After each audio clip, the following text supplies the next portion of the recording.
Hello, everybody. This is Hashim في اقتصاديات or Hashim's Economics, and I'm Behzad. Today, our guest is Professor Adeeb Khalid. Welcome, Professor Khalid. It's a pleasure to be here. Thank you for having me. With your permission, I want to introduce you to our guests.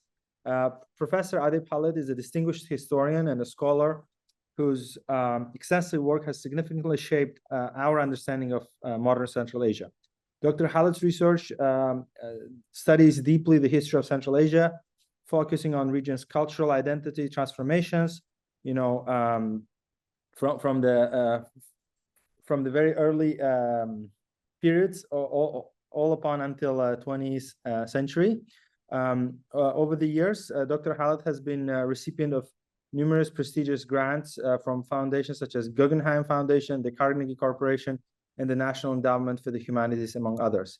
He has held esteemed visiting research positions at Maison des Sciences de l'Homme in Paris and the Kluge Center for Scholars at the Library of Congress in Washington, D.C. Dr. Khalid is the author of 4 influential books, the first one being The Politics of Muslim Cultural Reform, Jadidism in Central Asia. Second is Islam and After Communism, Religion and Politics in Central Asia. The third one is Making Uzbekistan, Nation, Revolution, and Empire in the Early USSR. And the fourth one, and the latest one, is Central Asia, A New History from Imperial Conquest to the Present. His latest book offers an integrated narrative of both Russian and Chinese parts of Central Asia and has been translated into multiple languages. His books have won many accolades and prizes. I want to say that Dr. Khalid has made great contributions in understanding of the Eurasian, Central Asian studies. He holds a bachelor's degree from the University of Punjab in Lahore and a bachelor's degree from McGill University in Canada. And he's also a fellow Badger. He has a master's and PhD degree from University of Wisconsin, Madison. And for more than 20 years, I think almost 30 years, he has been teaching at Carleton College in Minnesota. Did I say everything correct? Absolutely right. And thank you so much for flattering me like that. Thank you. No. I mean, I'm a big fan of your work. So the podcast that I host, I talk to people of various backgrounds. We have had your colleagues, historians like Frederick Starr, for example, among others. But most of our audience are Central Asians, and therefore I'll be asking you questions, relating to Uzbekistan, Central Asia, and the like. So my first question is quite simple. Let's start with a late Central Asia, like 20th century. Is that so? The current countries that occupy Central Asia, Kazakhstan, Uzbekistan, Tajikistan, Turkmenistan, Kyrgyzstan, have borders. And a lot of contentions happens on this question of who drew borders and how the nation states, begun, like why some cities or some territories are in Uzbekistan and not in other places, and so on and so forth. All right, well, thank you. That is actually a central question in my book called Making Uzbekistan, which is in some ways about the drawing of the boundaries.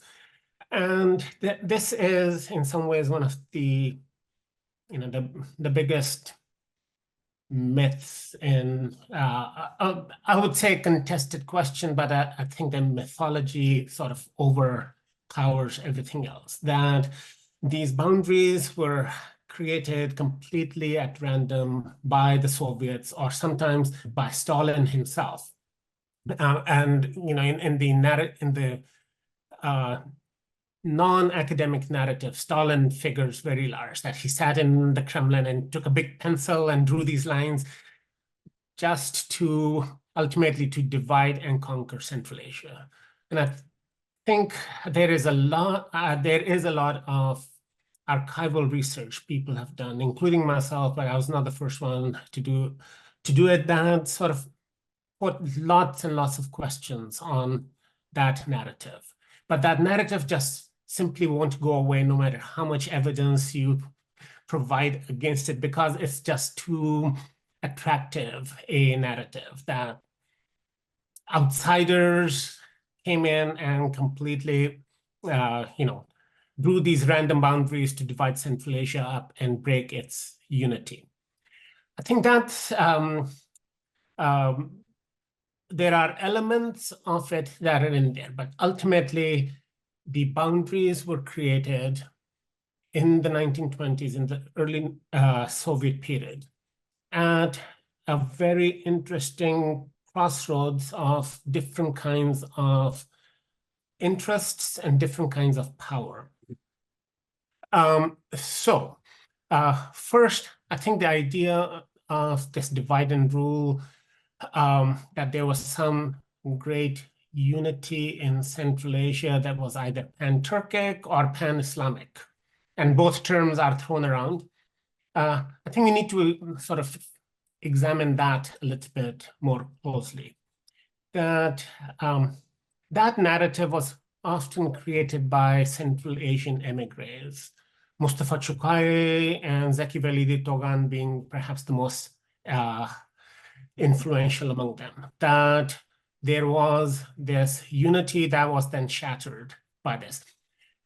And I think that unity was aspirational.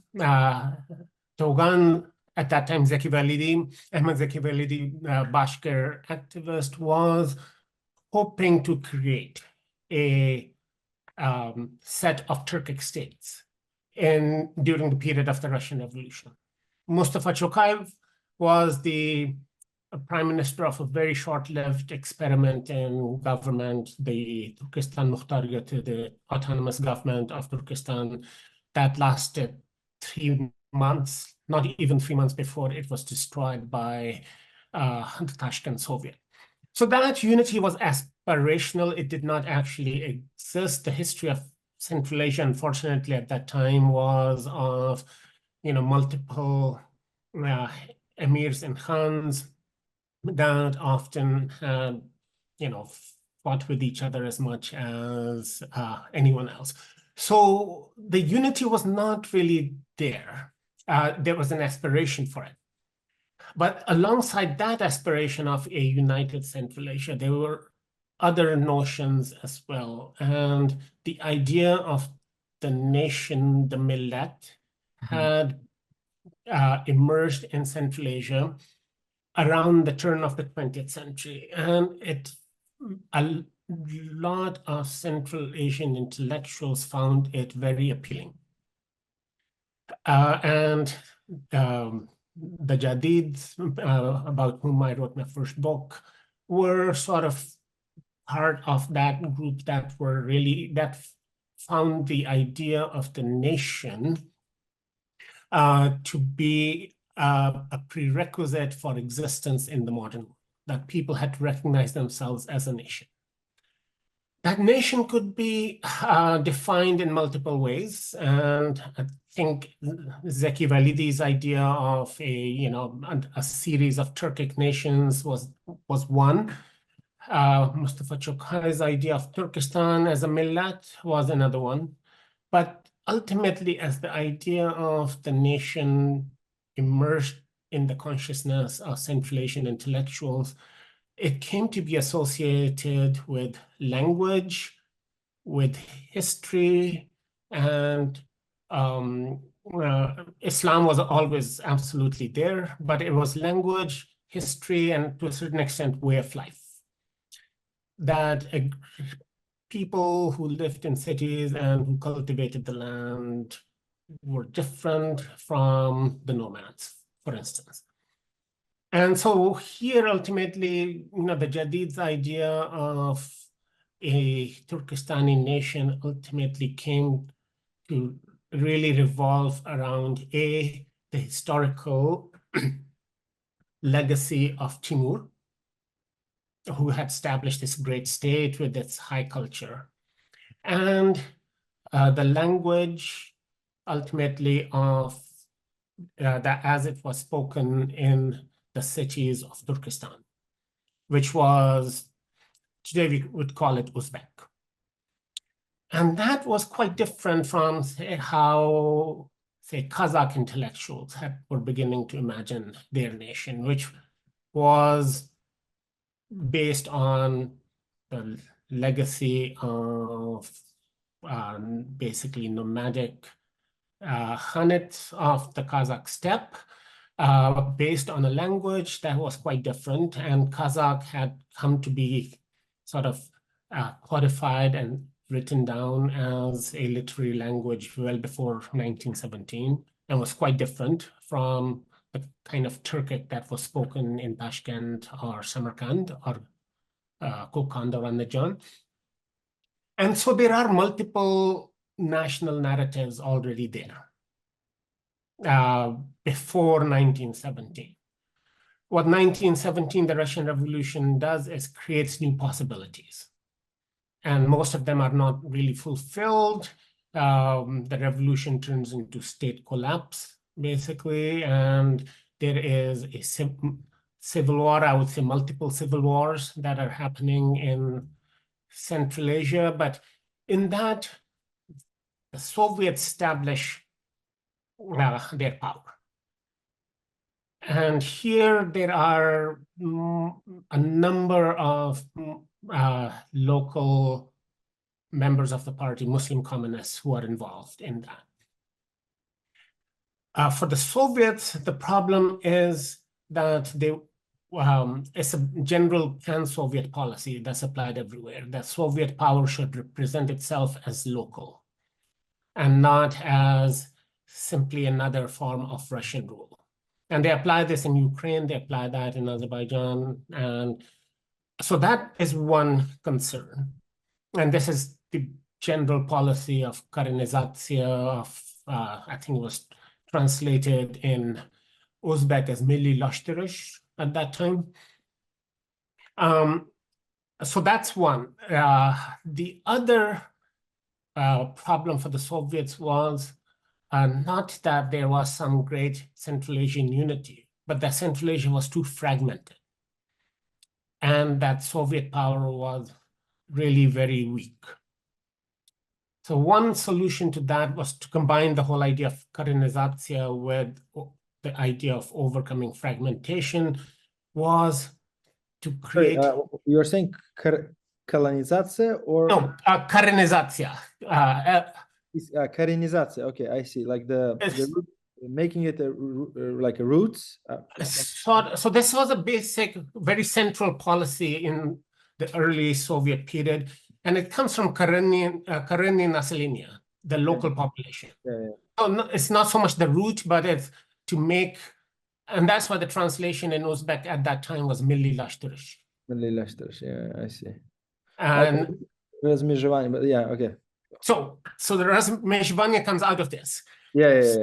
In 1923, at the end of 1923, the Soviets decided that the solution was to overcome Central Asia's fragmentation into all sorts of different populations, was to actually create, at that, initially they were talking about 3 national republics. And so that each would have its own language. That would be one way of overcoming fragmentation. How was that to be done? That task was given to the communist parties of Turkestan, Khiva, and Bukhara. And was here, and those were in their central committees, there were many Russians, but ultimately it was Muslim communists who actually were part of this process. And the process started, and when you read the protocol, the minutes of these debates, they are quite sharp. And it's basically the lines that it's people who identify themselves as Uzbeks and people who identify themselves as Kazakhs, and they're basically fighting with each other over where to draw the lines and which group of this fragmented population belongs to the Uzbeks and which to the Kazakhs. How do they come to consensus? Like it's not a democracy in a sense, like people vote. How does it happen? Like how do they draw the line in today, or Yes, it is a very interesting set of files to read, and ultimately there is also not a great deal of very stable ethnographic knowledge. So Russian anthropologists were trying to classify the local population, and there really was no real consensus about even how many groups there are. And so there are Kipchaks, there are Sarts, there are Kurama, and who belongs to whom.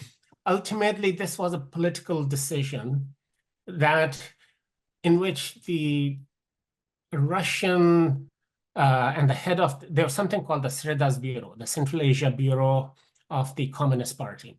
Yeah. And that was headed by, at this time, by this fellow called Isaac Zelensky. No, sorry, he came at the end of this process, but it was the head of the Sredas Bureau ended up sort of being like a referee. And ultimately, the final decisions were approved in Moscow.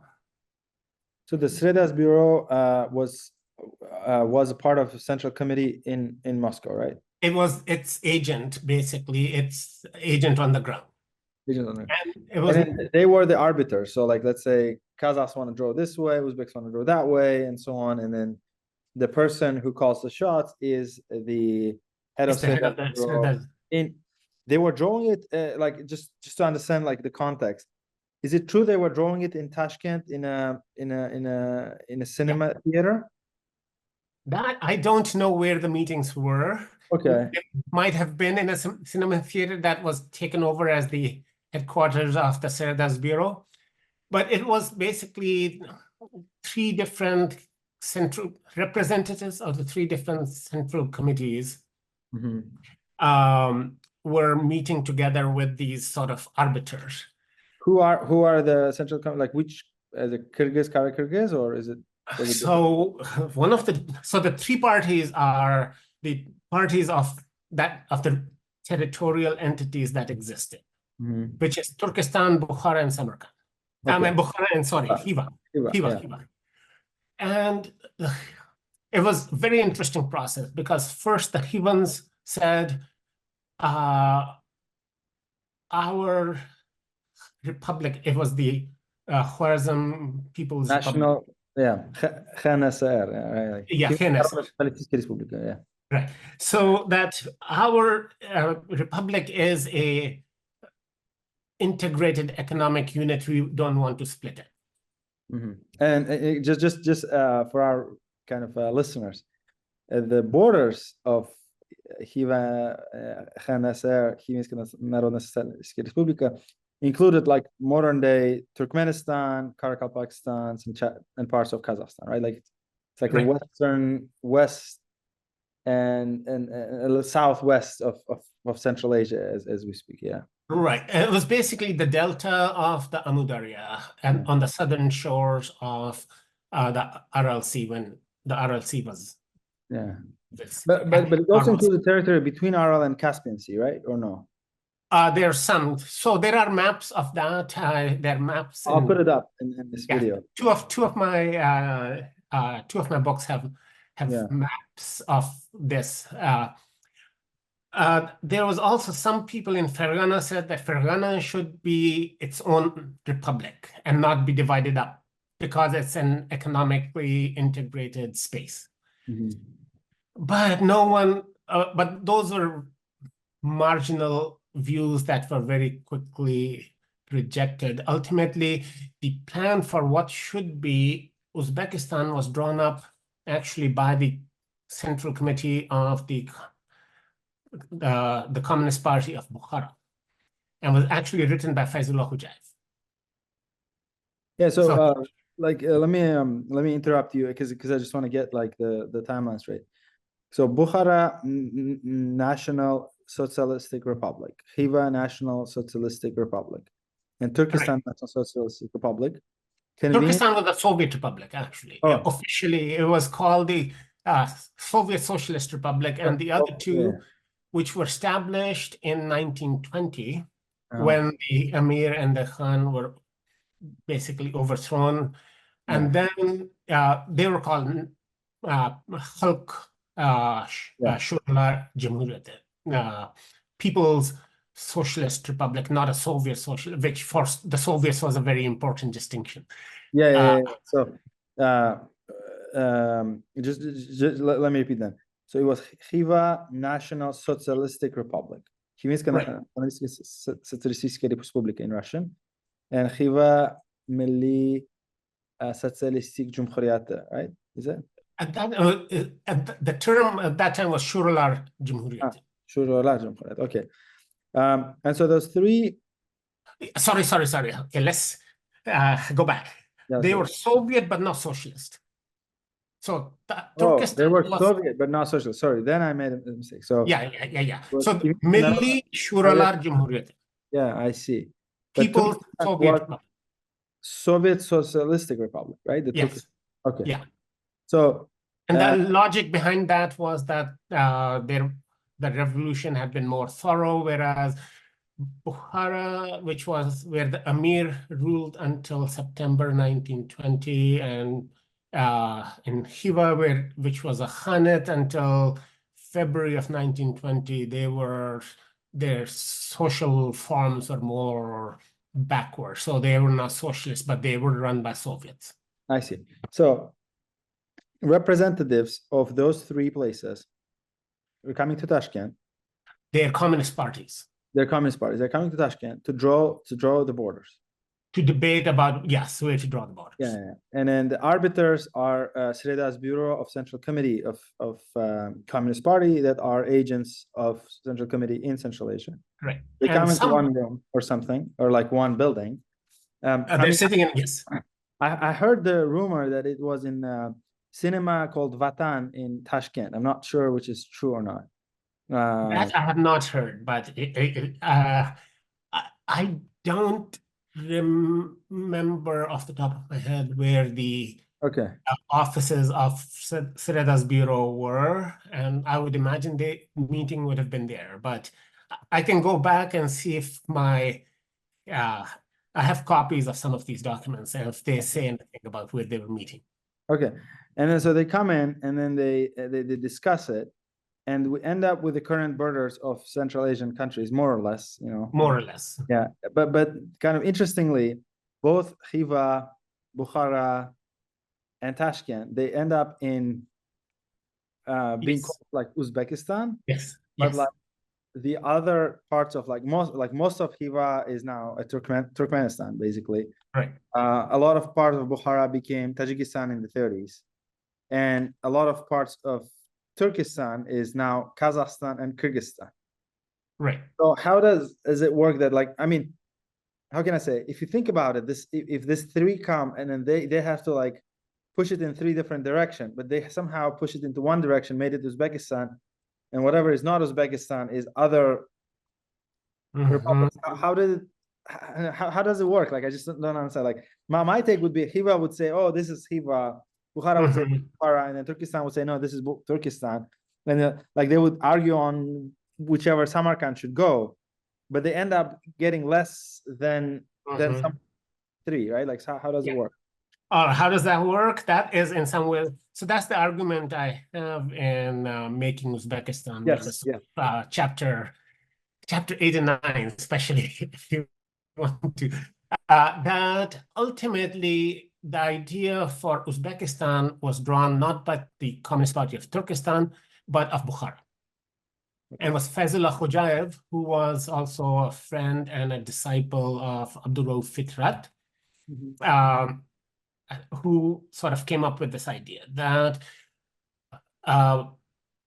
ultimately that the sedentary population, the non-nomadic population of Central Asia are Uzbeks. And up until 1924, actually, most people that we would now call Tajiks were going along with that. And this would be very unpopular in Tajikistan, but that is, what I'm saying. But that is the case that in these debates, so the debates it was not really about drawing the boundaries between the three existing republics. The point was to abolish them and create national republics based on where different national groups live. The question was, of course, it's not like everyone in 1924 was fully aware that I'm Uzbek and he's Kazakh. Yes. There were the identifications people had were much more local. So the question was, the people who call themselves Kurama, who are they? And this is one of the big debates between the Kazakhs said they are Kazakhs. And the Uzbek Territorial Commission said, no, Kurama are Uzbeks. So these were the fights. Kurama, you said? Can you just... Kurama, yes. This was a term, a label that was used quite widely. Mm. And so one of the effects of this was to make all those labels go away. Sart disappeared. Kipchak, and just to say that there are only, as it turned out, sort of 6 or 8 officially recognized nationalities in Central Asia. And all these other groups are either, they came to be called sub-ethnic groups or not real groups. Yes. But these labels were all, the way they came about was a result, again, of these political debates, not of some pre-existing objective reality. No, I agree. I completely agree with what you're saying. So here, in one of the things, so you brought up Karakalpaks and Kyrgyz, and there were people in the Kazakh camp who said that they are part of the Kazakh nation. They're not separate entities. Yeah. And it was here that there were enough Karakalpak and Kyrgyz activists who sort of fought back and had the arbiters recognize them as a distinct nationality. Initially, when the first idea to create national republics came out of Moscow. There were only sort of 3. What was at that time called, in Russian was called Kyrgyz, which in Russian, up until 1925, that term covered both the Kazakhs and the Kyrgyz. So and basically what Moscow, the Org Bureau, the organizational bureau of the party that issued this invitation meant was that there would be sort of a republic for the nomads in the north. Yeah. And a Turkmen republic for nomads in the south and southeast, and an Uzbek Southwest. Southwest. Turkmen Republic in Southwest. Yeah, sorry, Southwest, yes. So nomads in the south, nomads in the north, and then the agrarian people. So initially it was only the idea was there were 3 groups in Turkestan. And ultimately, where these debates come from, this is because the idea of the nation was already there among Central Asian intellectuals. There are people who, independently of Stalin's pencil drawing these boundaries, had come to see that we are Kyrgyz, not Kazakh, or we are Uzbeks, not Kazakh. So it was a messy process, but in which the idea of creating national republics absolutely came from Moscow and had to do with the idea of a Karenization of Militlashtirish, which was happening all over the Soviet Union, and Central Asia was actually the last place where... But don't you think it's like a world trend, like in the early 20th century, most of the nation-states kind of... Absolutely. It's a global process. And something very similar had happened in Central Europe. Yeah. The Habsburg Empire was turned into all these national republics. Absolutely. I think that has to be recognized. And, when the Jadids said that being a part of a nation is a prerequisite for advancing in the modern world, they had this idea that, look, everyone in Europe is organizing as a nation, so should we. I mean, even after Ottoman Empire too, like, what's the choice? Absolutely. Borders in Middle East, like Syria and Iraq and whatnot, Jordan. So all those places had were kind of thinking about the same problem, I would say, at the time. But my question is the following, right? So I agree that the notion, I think, was both in the literature in terms of like sort of badi, how do you call it, like a not like an academic literature, but like the Uzbek literature, let's say. There was this divisions between Kipchaks and the local population, and people would refer to people who are nomadic and so forth. But how come when they were kind of distinguishing between sort of nomadic and non-nomadic populations, cities that had a lot of population at that time that were non-nomadic and they spoke, I don't want to call it Uzbek, but let's just call it Uzbek, Tajik. They become parts of the nomadic republics like Turkmenistan, like Kyrgyzstan, and Kazakhstan. So Merv, for example, or Osh, or Uzgen, or Shymkent, Taraz, like those places were like. So Jalalabad, yeah. How that happened? Okay, so there was so let's go back to this, that this was a pan-Soviet process, and it's the same thing how Ukraine comes into existence. In 1917, there was no Ukraine on the map.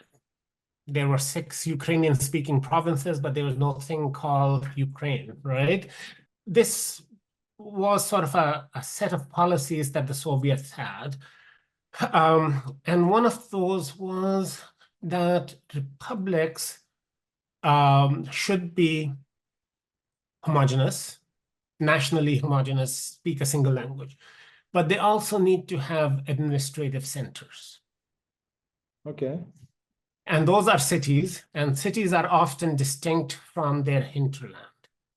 And this is, a very common phenomenon around the world, that even in Ukraine, cities were Russian-speaking, everyone outside spoke Ukrainian. Tbilisi, Tiflis was surrounded by Georgian speakers, but in the city itself, there was a plurality of Armenians, and so on and so forth. Yeah, Baku or something like every city. And Baku, yes, exactly. The cities are often distinct from their agrarian hinterland. Yes. But so you need to have an administrative center. And so they made a concession that Turkmenistan or Kyrgyzstan, a purely nomadic republic, would need to have some cities. And so Osh, Jalalabad, Tashauz, Merv, these were given to these nomadic republics to serve as administrative centers. But they weren't capitals, though. Like they made, Frunze capital, or Ashgabat capital, not Tashauz or Merv, right? Right, but it's not just administrative centers, but also their economic centers, and these republics need some. And this happens elsewhere in the Soviet Union as well. So that's what explains why, Osh and Jalalabad were given to Kyrgyzstan, which started off as actually just not even an autonomous republic, but as an autonomous oblast. Yeah. Samarkand and Bukhara are sort of the opposite in some ways in that, or Khiva for that matter. And here, I think the way Fitrat had come to think about the Uzbek nation, and Faisal Khujaev, who wrote the plan for Uzbekistan, was his friend and disciple, was that Uzbekistan is the heir to the urban Muslim civilization of Mavra Nahr. Yeah. And all the big cities are part of that legacy. Yeah. And therefore and in some ways, Bukhara was sort of the heir, the Emirate of Bukhara was the heir, the last living big state of the Timurid legacy.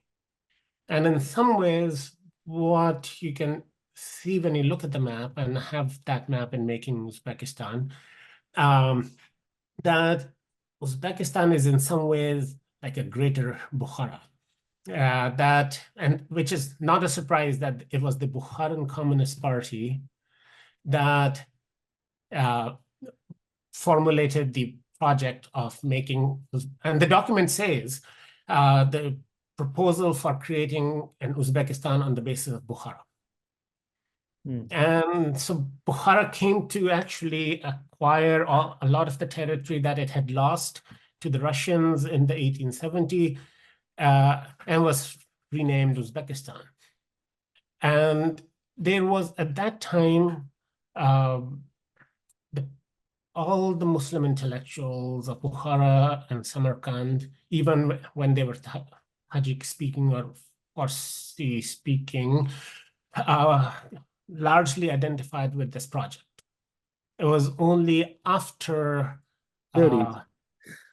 it's after this creation of, so Tajikistan was created as an autonomous republic, but the meaning of Tajik at that time was these rural mountain dwellers, not the urban, sophisticated urban cultural elites. And so that's why Tajikistan is out in the mountains, and it's sort of anyone who was considered sort of too different from the central urban populations. But once that republic was created, then a number of Tajik intellectuals began to defect from this Uzbekistan project, right? Yeah. And so why the cities though, given to Kazakhstan, for example, which is a much bigger state? Well, okay, so this is part of the other debate that the Kazakh delegation actually wanted Tashkent. Oh, wow, okay. So, which is again, when you look at the map, it's really, right on the idea that the population surrounding it was Kazakh. And this was Sultanbek Kojanov, who was one of the leaders of the Kazakh delegation, made a big claim for that. So ultimately, it was in that fight that Chimkent and Turkestan ended up in Kazakhstan, but not Tashkent. But I was trying to figure out like algorithm with which they divided it, right? Like, so if you say, okay, we're gonna give the urban centers to a republic called Uzbekistan, and then the nomad lands to nomads, then the cities don't kind of fit in. If you say, okay, we're gonna give it places where we're gonna name the republics on the places of the hinterland versus the urban city, then like Hiva comes into question, right? Hiva is part of Uzbek. I mean, again, so like whatever the algorithm, let's say the division would be made by computer or something like in the modern world. So right. you algorithm and you want to draw the borders. What I feel like, whatever the theory of border drawing you put in, there are so many exceptions to the rule that you cannot say, okay, the rule was this, because whatever rule you say, I can give you 6 cities that can contradict absolutely. So that's the point. There was no algorithm. Okay. There's not even an abacus. This was a big old political contest between different, ultimately different political factions. The Uzbek faction was the weakest because it feels like the way what they got away with was a lot less than their sort of population share, whatever the economic importance or No, I think the Uzbeks actually did quite well, and certainly if you ask the Tajiks, the Uzbeks really won everything. Oh yeah. But again, I think so. Kojanov's claim for Tashkent was perhaps not as ridiculous as it sounds today. There are two things: that there was already a Kazakh autonomous republic in the RSFSR, in the Russian Federation. Correct, but it's in the north, right? In Oremburg, right? Right. And so what this Razmizhevania did was to take the Kazakh parts of Turkestan and attach it, make it into one single republic. And that is in some ways, so Turkestan was divided up, but then there's this process went beyond Turkestan and Bukhara. It involved the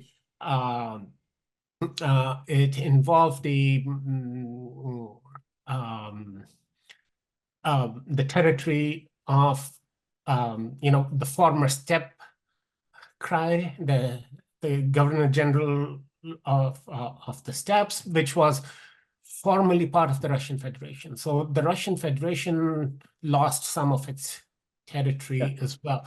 And the total number of Kazakhs before the Kazakh famine during collectivization was actually much larger. Million. I'm sorry? It was about 6 million. It was as much as sort of Uzbeks, right? Yeah. Right. Yeah, exactly. I think so. That I think we tend to sort of, it's easy to forget that balance was a little bit different before that horrible. Actually. Yeah. So no, but I guess my point is that, like, as you said many times, like, sort of the elites were Persianate, like they spoke Persian, they spoke Turkic, and let's call it Uzbek, and so on. And so I felt like when the Governor General or whatever, Governor General of Turkestan, Turkestan was established. It was established on the borders of Kokand Khanate, right? Like more or less, whatever remains of Kokand Khanate was called, right, Governor General of Turkestan, but plus Samarkand. I think they cut some parts of. So when it was first founded, it was mostly some lands taken from Kokand and some from Bukhara. So yes, Samarkand, yes. And then so Bukhara remained, but in like half the territory that it had. And same with Khiva, that it did not keep all its territory. Yep. And so Kokand was allowed to remain too, but then there was an uprising, and in 1975 they completely annexed it or conquered it. But those boundaries had really, those are purely political and administrative boundaries. There was no connection with the ethnicity or nationality or language of the population. So that was, and not even with the sort of the way of life. So there were nomads in Semirechye, that was part of Turkestan. There nomads and north of Sirdarya. So these were just, administrative boundaries. And the process for the Soviets, the logic was to turn these administrative boundaries into linguistic and national boundaries. One of the things that you have mentioned in your books and during our conversation today was sort of national intellectual elites. Some of those may include Jadids, but you have also used this word that you call Muslim communists, or communist leaders of national identity. There is a myth in Central Asia, I think you know this, that the myth goes in the following way. That says the national intellectuals, national elites, were anti-communist or anti-Russian, and they fought to the nail, and then the communists just destroyed them. They drew the borders. That's how we have them. Why is this thinking wrong? Or I mean, if it is wrong, tell us if it's wrong, and then tell us why. I mean, there are substantial elements of historical fact in that, but it's too straightforward and too uncomplicated. So national intellectuals emerged in the way we, as a new group in society that were distinct from the ulama. And so it's not like there were no intellectuals in Central Asia before, but what we are talking about is a new group in society that emerges in the 1890s, 1900s. And I think we can call them generically the Jadids in Turkestan and Bukhara.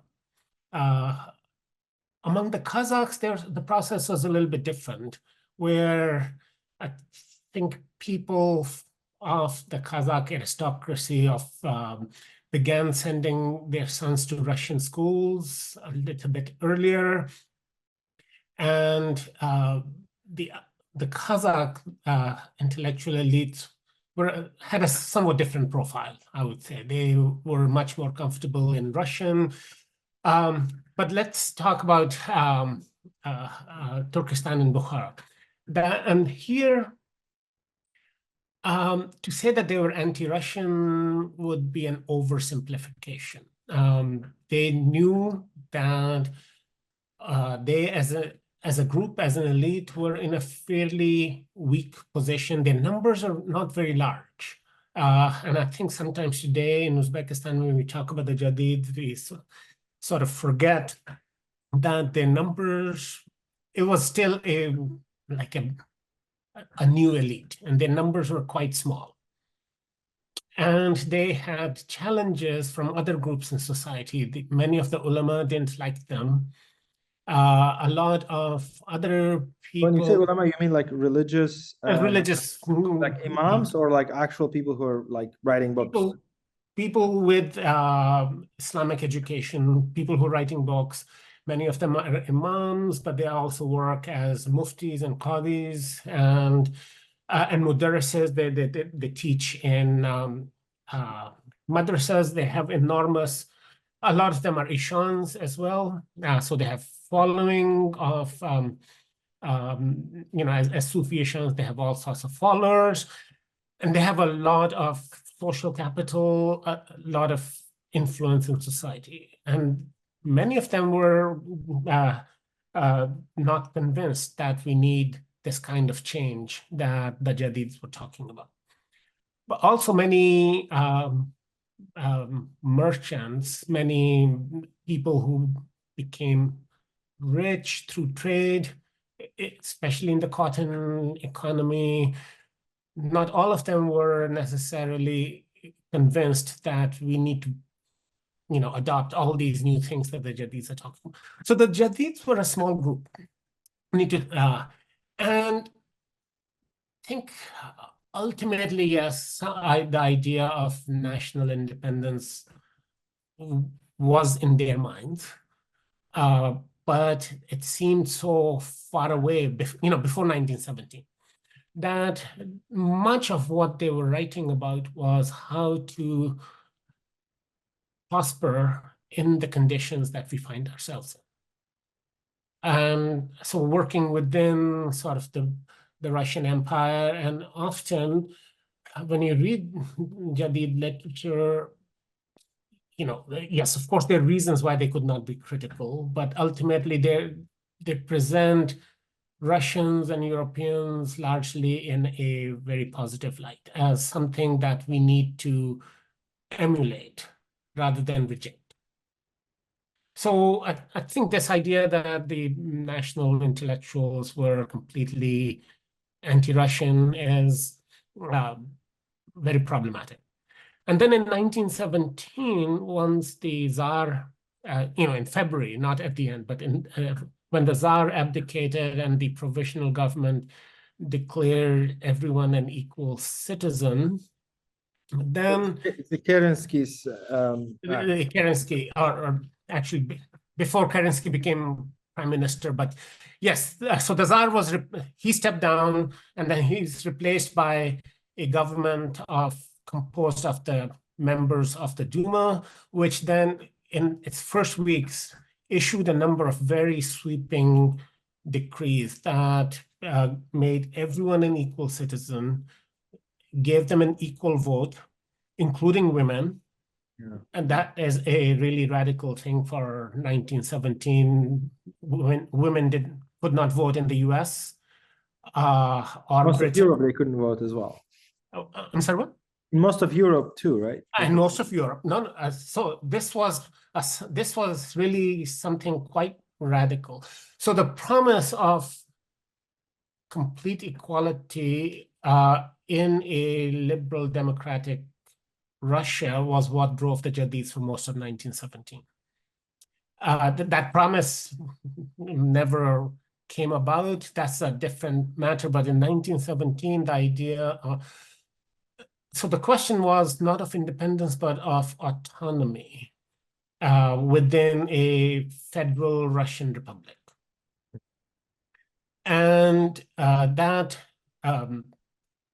that's a whole long story. A lot of things happened between February and October of 1917.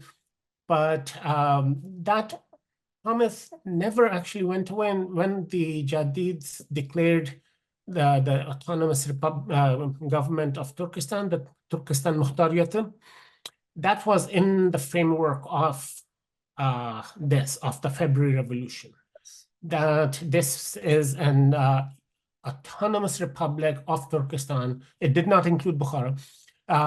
In the framework of that was announced by the liberal provisional government and not the Soviets. But then once the Soviets took power initially, the so-called revolution in Tashkent was the Tashkent Soviet, which had only Russians in it, overthrowing the representatives of the provisional government.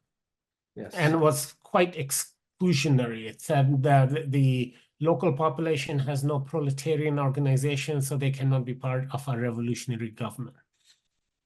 But that is what then the Bolsheviks in the center and in the capital moved to Moscow in March.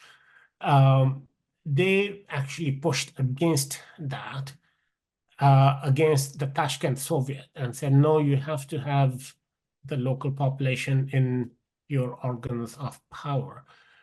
And then many local Muslim activists began to join the party. That did not make them overnight, full-blown Bolshevik communists, but for them, joining the party was a way of being part of the new political order, which they also, at that time, the hope was that it was revolutionary, it will transform society. And this is why someone like Turar Riskulov, for instance, joined the Communist Party, and there are many others who joined.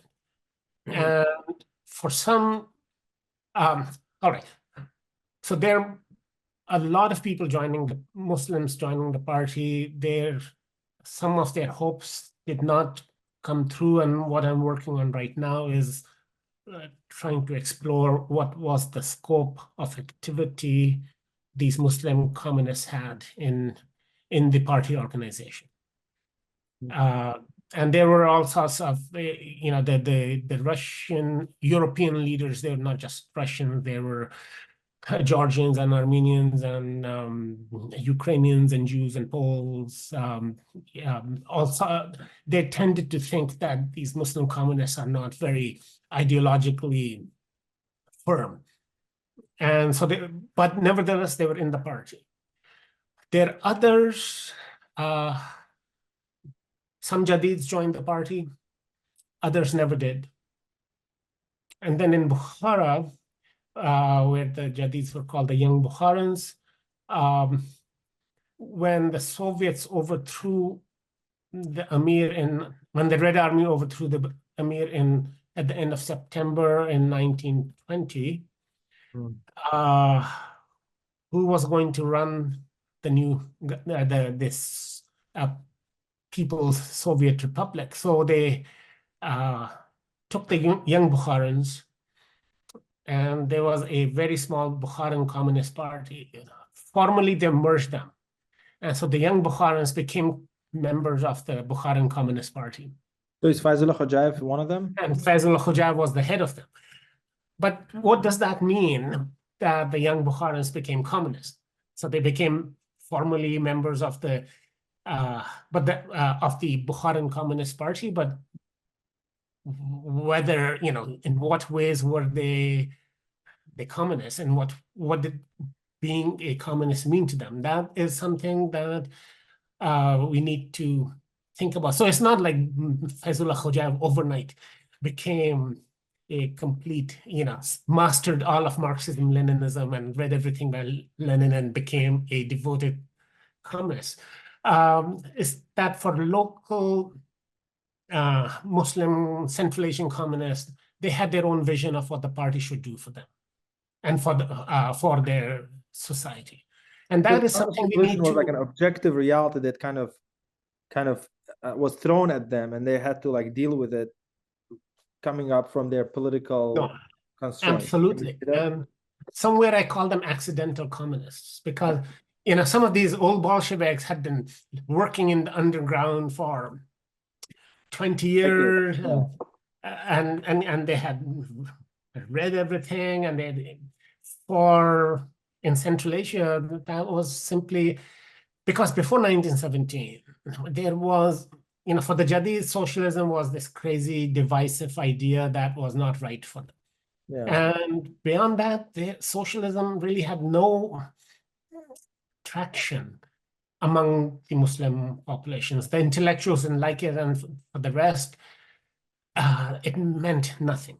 So why Jadids didn't think about national identities or nation states? Because it feels like nation state, this Razmizhevание or Korenizatsiya, as you said, were sort of ideas from a center. But why the identities of those formed by Jadids? So it was not simply the Jadids saying, "Oh, we should have a national state, so let's have it." The politics, power politics, the Soviets, the Russians and the Soviets had all the guns. So it was not just a matter of simply wishing a national state into existence. Actually, what I would say, and what I should have said earlier, that in some ways, Korenizatsiya and this Razmizhevание provided, in some ways, a way to create a national state in the conditions that were possible. I see. So the idea of creating these national republics was part of pan-Soviet policy. It came from Moscow. There's a memo from January 31st of 1923 saying we should start exploring the idea of creating these national republics. That came from Moscow, totally. But then the debate about that was among local communists who were informed with this idea of the nation. I see. So in some ways, what comes out of the process of Razmizhevание, of the national territorial delimitation, that's the official full English translation, is ultimately some sort of national republics. But they are created in Soviet conditions, which were really the only ones possible. So if you think about Jadids wearing sort of a modern lens of anti-colonialist movement, how much traction does it have? Like, do you think that it fits into that narrative that, a lot of places were colonized, North Africa, South America, everywhere. And they had their sort of nationalistic movements. Sometimes they cooperated with the colonizers, sometimes they didn't, and so on. But like, how much this model of colonial or anti-colonial philosophy is relevant to Jadidism at all? I think after 1917, quite a bit. I see. A lot, actually, because after 1917. After 1917. So 1917 is a big turning point. And that's something that when we talk about Jadids, especially in Uzbekistan, I think that distinction between before and after 1917 is often not made. I was at a conference in Tashkent where, again, that's what I remember. I noted down that no one's that distinction, that was a turning point. That before 1917, it was an imperial context in which there were limits to what could be said, there are limits to what could be achieved, that in many ways shaped the strategies of the Jadids. Okay. And there, it's largely an autocratic state with, yes, a Duma, but the Duma was, Turkestan was completely excluded from the Duma. There was no representation. But there was like about 13 members of like a Muslim committee. There was a Muslim fraction. So Pakistan, right? The first Duma had 6 Muslim delegates from Turkestan. Some of them are from Tashkent. That's how I know. So the Duma was established after the 1905 revolution, and it was sort of extracted from Nicholas II by popular demand. And then he started trying to get as much of his authority back as possible. So the second Duma, the first Duma he abolished in like 3 months before even all of its members were elected. The second Duma had 6 Muslim deputies from Turkestan. But even that, he found that the second Duma was making too much trouble, so he dissolved it. And then his Prime Minister, Stolypin, rewrote the law for elections. And he completely excluded Turkestan. Even the Russians living in there had no representation. I see. And so there was 13 Muslim members, but they were mostly, Tatars, Bashkirs, Azerbaijanis. Today we call them Azerbaijanis and Crimeans. And I think 1 or 2 people from North Caucasus. But there was no representation for Turkestan in the Duma. 1917 transforms all of that. So sorry. But before that, like who were selected to Duma from Turkestan? They weren't Jadids for sure, right? Those who went. Yes, they were not. So the elections were indirect and unequal. There are 4 stages for the process.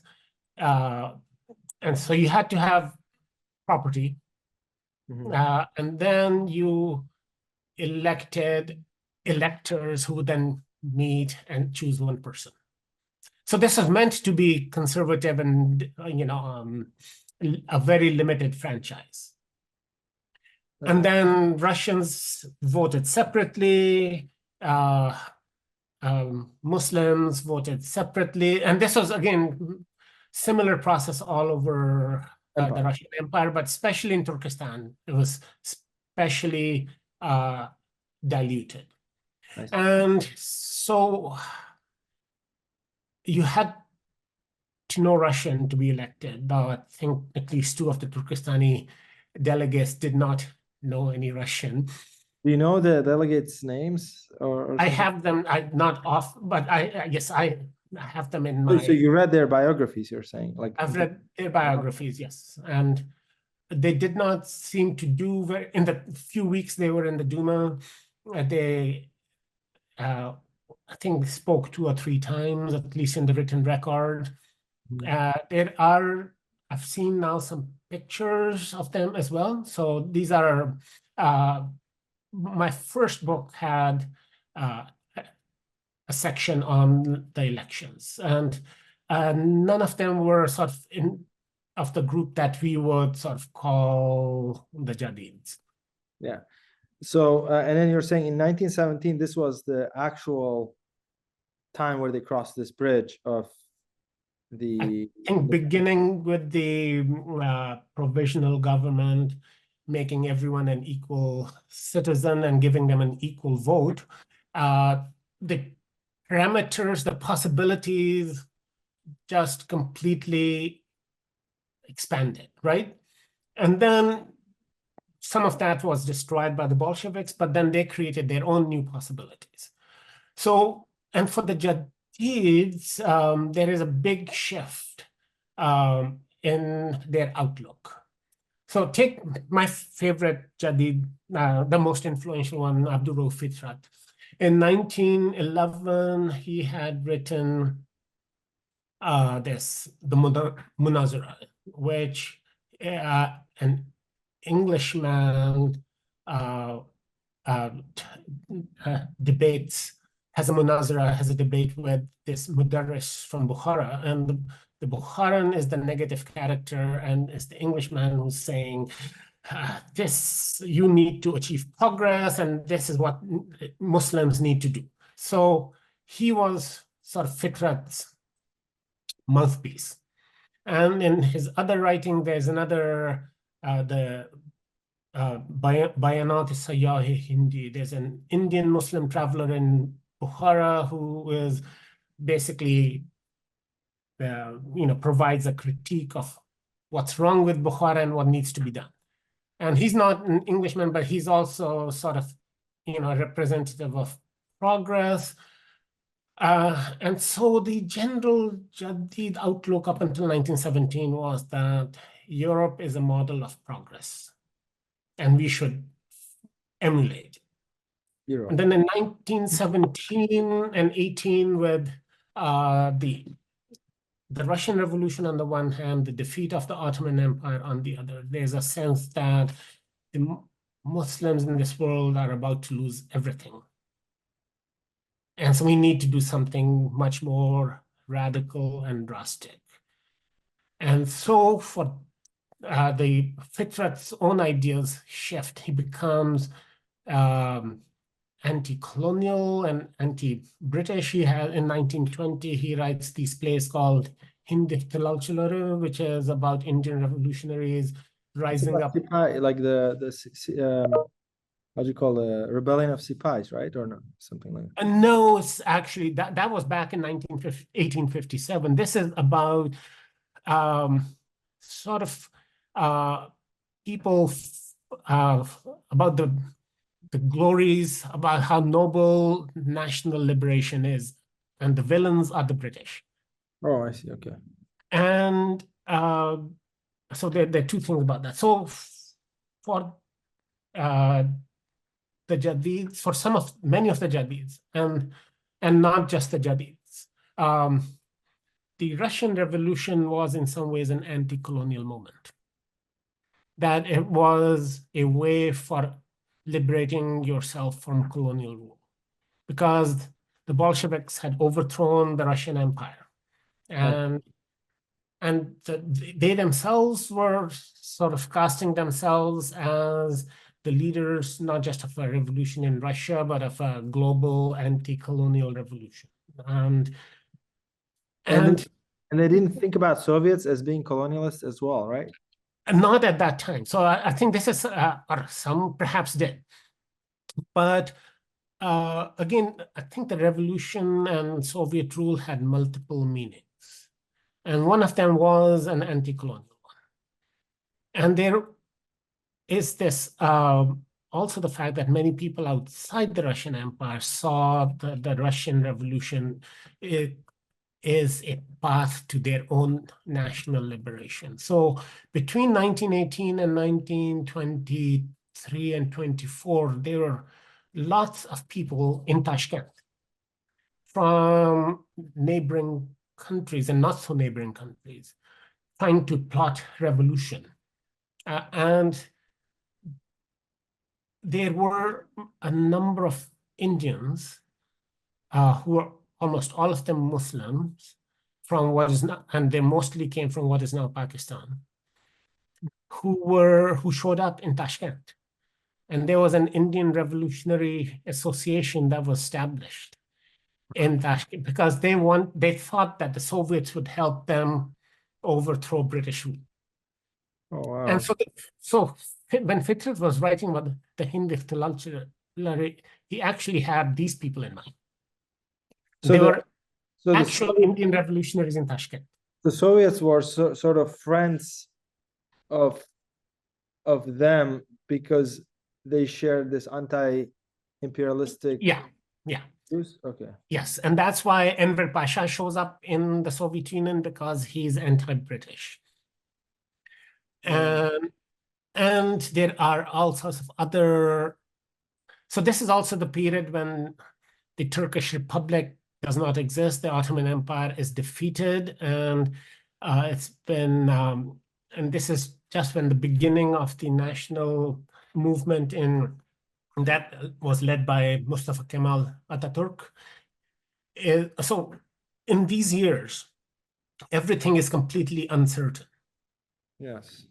And here the old world order is no more, and what the new one will be is sort of, and here for a lot of people, the Soviets represent a possibility of anti-colonial struggle.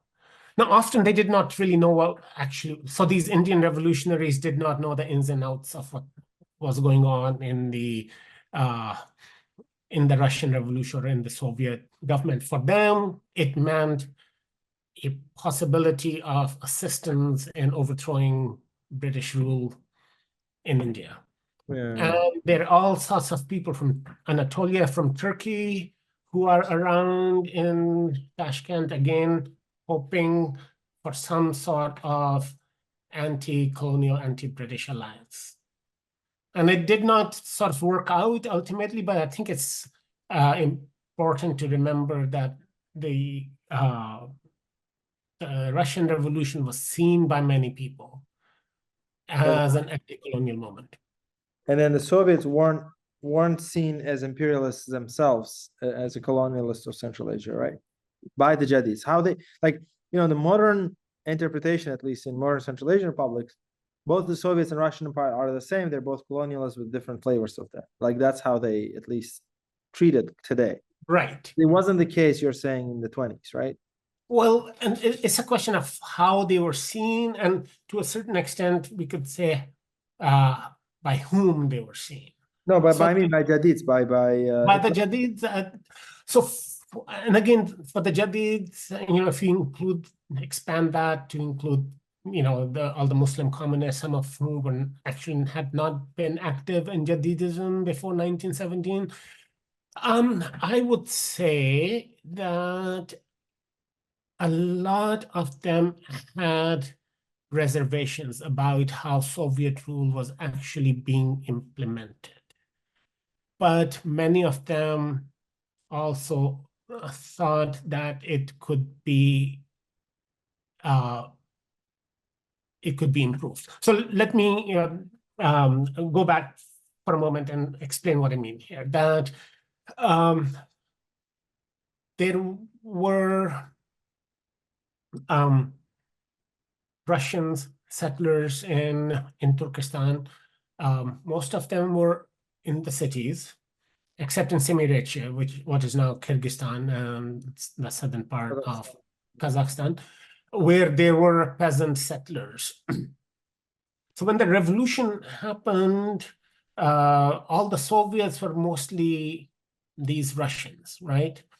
And they were the ones who sort of established Soviet power, often, and what Soviet power meant to them in the colonial circumstances of Turkestan was something quite different from what socialism might mean to the workers of Moscow and Petrograd. So there were lots of things that the Jadids and Muslim communists, even those who joined the party, did not approve of how the party was working. But there was also the idea that if we can get rid of these local Russians, if people like Turar Iskulov or Nazir Turakulov or all these other major Muslim communists could, it was their task to push back against these abuses of Russian settlers, and that the Soviet government would be the mechanism to do that. There was quite a bit of disenchantment about that even by 1924-25. So, but by that time, in some ways, there were no alternatives left. And so in that sense, yes, absolutely, that the hopes of the first generation of Muslim communists and of the Jadids were largely dashed. And then actually most of them became victims of the terror of the purges of the 1930s. And if you look at, if you make a table of all the major figures, both Jadids and the first generation of Muslim communists, and put their dates, like a very large percentage of those major figures were killed, executed in 1937, 38. So absolutely in that sense. But in the early 1920s, there was still a hope that this revolution will sort of transform Central Asia.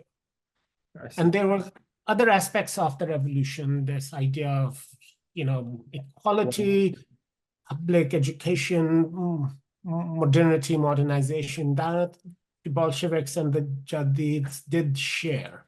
The idea that here's a new government that is funding, or is going to fund, public education, and, bring in healthcare and all of that. So there were those hopes. But then those hopes, largely were dashed, and the first really 2 generations of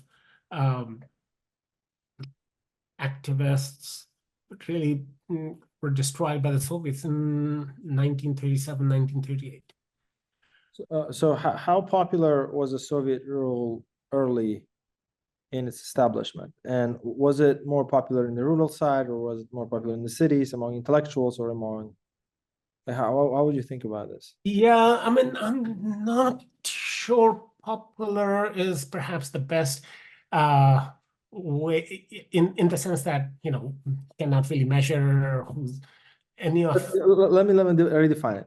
So like when the Russian Empire was there, there was quite a bit of rebellions against it. Duke Shan probably is the most famous one in the early 20th century, like 1898. It was 1898. Yeah, 1898. Yeah. Sure. And then, but I feel like between something like 1917 until like 37, there was not single like a rebellion or whatever. Maybe I don't know this. Oh, but I mean, there's the whole Basmachi phenomenon that we can. So the reason I was saying popularity is a little bit difficult is that it's not like this Soviet, the Tashkent Soviet proclaimed Soviet power and all of Central Asia became Soviet. It was basically 5 years of complete chaos and civil war. Yeah. And so the Basmachi were part of that, but there were actually all sorts of... So they were like, there's the Basmachi phenomenon, there, the broader Russian civil war with all these Cossack forces and all the rights and the lefts. There was a Russian peasant army that was established in Fergana that revolted against the Bolsheviks. So for up until really 1923, its Soviet power is it's difficult to sort of think of it as anything stable. So there, I mean, again, the Russian Civil War all across the former Russian Empire lasted until 1921. So in Central Asia, you can basically say it's really the beginning of 1923 that the Soviets begin to think that they had everything under control. And so that's why I think the question of popularity is a little bit complicated. What they did after was a land and water reform in 1925, and that where they redistributed land. And in the cities, I think, I mean, ultimately, let's not forget that the Civil War, is taxing, it destroys the economy, there is very little... Not a pleasant thing, yeah. Yeah. So, but there was some sense that the Soviets are promising new things, and they're including members of the local population in it. And that was the big difference between before 1917, when so you have these Elekbaşı and these Qadis, who were, so the Elekbaşı were basically agents of the police that sort of kept an eye on the local population. I think today's Mahalla committees in Uzbekistan might be some sort of an equivalent, but there were no Muslims in any sort of position of power, not even in the bureaucracy above the lowest levels. And all of a sudden now all these committees and Soviets that have members of the local population in them. So in that sense, the Soviet rule was quite different from the Tsarist period, in that members of the local population were actually involved in it. And some of them were unhappy about how little power they had, but nevertheless, still, so in the countryside, there is a land reform that really, it's again hard to say just how popular it made the Soviets, but I think there was a sense that the new power is different. And then in the cities, there are plenty of people who don't like anything about the Soviets, absolutely. And they shut down the bazaars and all of that. But for Rural areas. yeah, For rural areas, it would be redistribution, maybe good news for some, right? right. No, absolutely. And let me ask you like this kind of question. Like if, I mean, I guess I was trying to point out to this point, right? Like, you know, the communist systems or like socialist systems, usually when they come in, what they engage in is they engage in redistribution. They like it's a Robin Hood version of it. Take from the rich, they give it to the poor. Let's just say that was the model.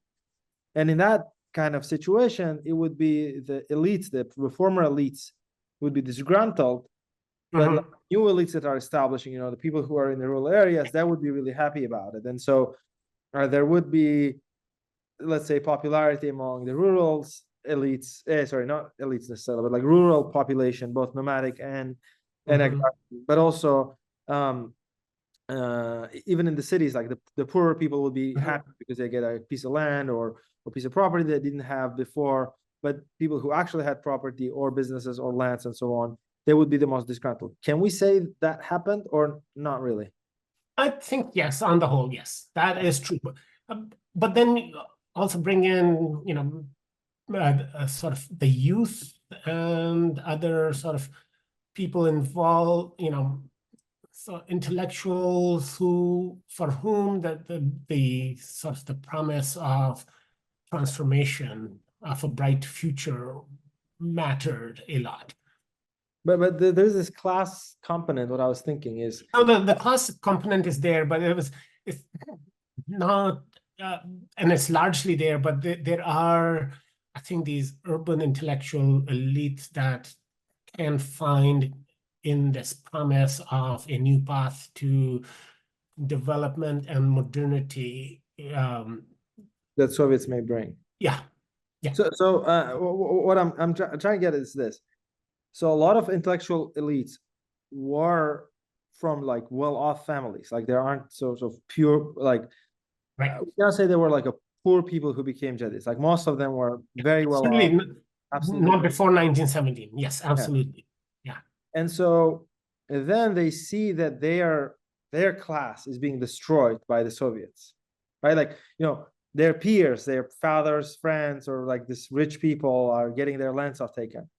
But they still support that system for the ideological reasons, saying that this system will bring progress, although it's kind of destroying the class that they are from, and not like it's not the economic calculation of Jadids that made them choose the Soviet system. I was trying to emphasize it's the opposite. Right. It's friends and family who are like the first casualties of that redistribution, and they still. Yes. And so my question is this: do you think that because their peers or their class, let's say religious elites or money elites or intellectual or sort of like landowners, were very skeptical and very, I would say, not enthusiastic about Jadids to begin with, then so the Jadids were like this outgrown class of intellectuals out of this old elites, but they didn't share a lot of things in common. But the Soviets come, although they are not from the same class, let's say, but they are kind of, how can I say, like a situation, like as you said, the accidental communist kind of thing. Like they're situationally in the same vein. Is that like, oh, all these religious scholars hate us, or like the landowners hate us, but the Soviet guys, they're from different religion, they speak different language, they wanted to distribute property of our friends and family, but then we are ideologically the same. So don't you think it was this kind of an opportunity? But like, yeah, you see what I'm trying to get at? Yeah. Yes, ideological again. I think is a heavy word, but yes, because again, I think even the Muslim communists didn't always, those who joined the party did not always share everything of the communists, yeah, of the communists. They half, but it was this path to progress that they saw that this is a different method of organizing society. That I think that's where they saw the promise. There's something else I was going to say, that and therefore, yes, there, if you were to take an ideological test of how well the party line or Marxism, not just the Jadids, but even the members of the party would have failed most of that. But there was this sense that is progress, and often progress of the nation as a whole. And so the nation remained important to them. And to the point where actually the Soviets said, these guys are all nationalists. And again, a lot of the denunciations in 1938 was that they're all nationalists. Mostly executed for being nationalists, right? Right, no, exactly. And not even for being, a left deviation or a right deviation. They're all, the Central Asians are all just nationalists. Whereas, Russian communists were accused of ideological failures. So the concern with the nation, and in some ways there was a sense that, and I think 1917, again, the politics of 1917, between February and October, sort of where there was a very big conflict within Muslim society, especially in Turkestan, where the Jadids claimed leadership and the conservatives organized around the ulama sort of fought back. And I think one of the senses, I've argued several times, there was a sense that the nation isn't listening to us. We know what's good for the nation, and the nation is not listening to us. It needs to be dragged to the future, to progress. It doesn't know what's good for it. Yeah, so my counterfactual is a reverse of it. What I was thinking is, have the ulama or religious elites and other sort of elites that had power listen to Jadids, and then Jadids didn't have to have this contract, like not contract, but like agreement or whatever the alignment with communists. What would the counterfactual be? You know what my point is the opposite. It's like, what if the Jadids, I mean, they were influential for sure, but they didn't have influence of all the groups, mostly the religious and the conservative groups. And then therefore they had to get into the agreement with the other party that they shared common, like if you think about it as like a parliamentary republic, let's say, right? Like it's seats in the parliament, and you have to make a coalition. And so they put this coalition with communists, let's say. But if the coalition was with the local elites, the communists wouldn't have a lot of power, because my counterfactual is like, if people like Faisullah Hojayev or other Jadids didn't I would say didn't embrace communist leadership. I would say the counterfactual was different. Like I don't think it was fungible in a sense. Soviets had to search for local leaders no matter what. They had to have this plan of getting the country into their hands, and I think Jadids played a crucial role in Sovietization of Central Asia. Yeah, again, I think well, first of all, that there's not all Jadids became communists in the sense that a lot of them never joined the party, even in the time when everyone was joining the party in 1918 and 19. But beyond, so the counterfactual, if everyone had agreed with the Jadids on their own terms, on the Jadids terms, on the Jadids. I think that's just that's too counterfactual. I just don't see.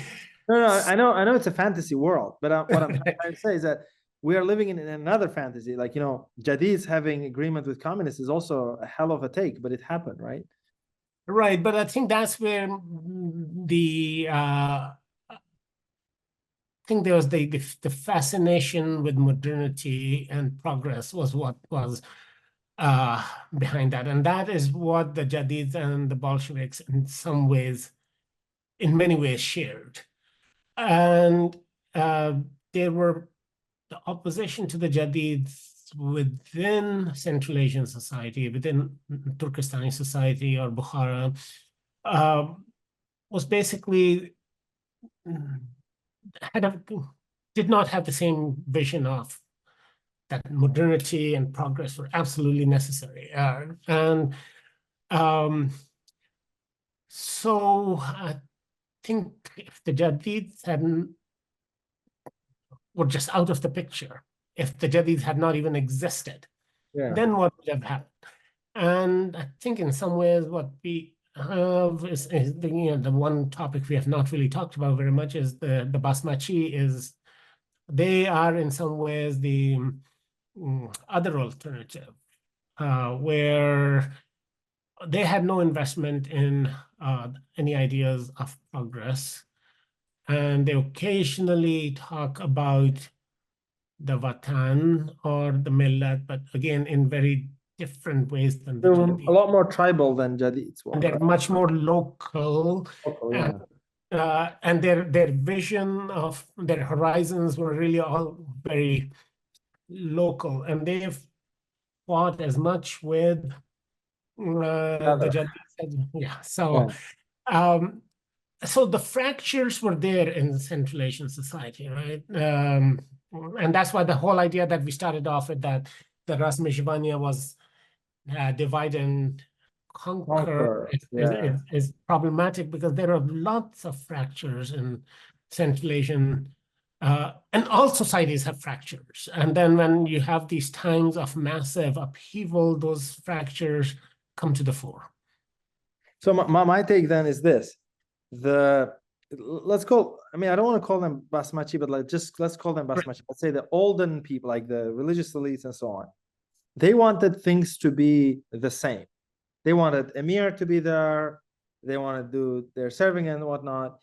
And Jadids kind of annoyed them early before the Soviets, because the Jadids wanted the things to change. So the part was something they didn't want to put up with in terms of their way of life, in terms of the distribution of resources, lands, and so on. So Jadids were the change party, if you will. And the Soviets were the change party. The question was, the nuance was like, what kind of change? And that's where they differed. But the ultimate, like how can I say, the very brute force understanding of this groups were the change party versus status quo party. And the status quo party didn't understand, I think, the global context of extreme fast change going on, from East Asia to all the way till in North Africa. Every place have been in a rapid change. There was revolutions and so on, but they wanted their land and their way of life continue as it was with in Uzbek they say, Ak Pashama, Khazil Pashama, like it doesn't like the red king or a white king, or the actual maqal, I think, like it doesn't matter for us, whoever is in Moscow or Petersburg, like who cares? But they wanted their kind of way of life. And Jadids were annoying because they wanted to change. And that's why the opposition came to, I mean, that's why they opposed to Jadids. And they opposed to communists for the same reason, because the communists were also trying to change it. I think that's my model of thinking about this part of history. Do you think it's right, or do you think this is not quite accurate? No, I think ultimately, in the broad picture, it is right. And then when you throw in the upheaval and the contingency that things happen because they were not, this was not the only way they could have turned. Things could have been, but in the given political circumstances, given the positions different groups had, and given their hopes and ambitions or lack thereof, this worked out. I don't think anyone when Nicholas II abdicated on March the 2nd, no one would have thought that by the end of the year, Russia would be a socialist republic with the Bolsheviks. Yeah, I don't think even like Bolshevik leaders. Oh, no, absolutely. So there's nothing, predetermined about any of this. It's circumstance. And as a historian, I think this is a big point I would like to make, that there are no real objective laws of history, that things happen, and it's circumstances that often. So the Soviets had this, zakономерность. There's objective reality. You mean like that? Yeah, are there these laws of historical change and all of that, and very Marxist idea. Yeah, no, exactly. So I don't think that is the case. Things could have gone differently, absolutely.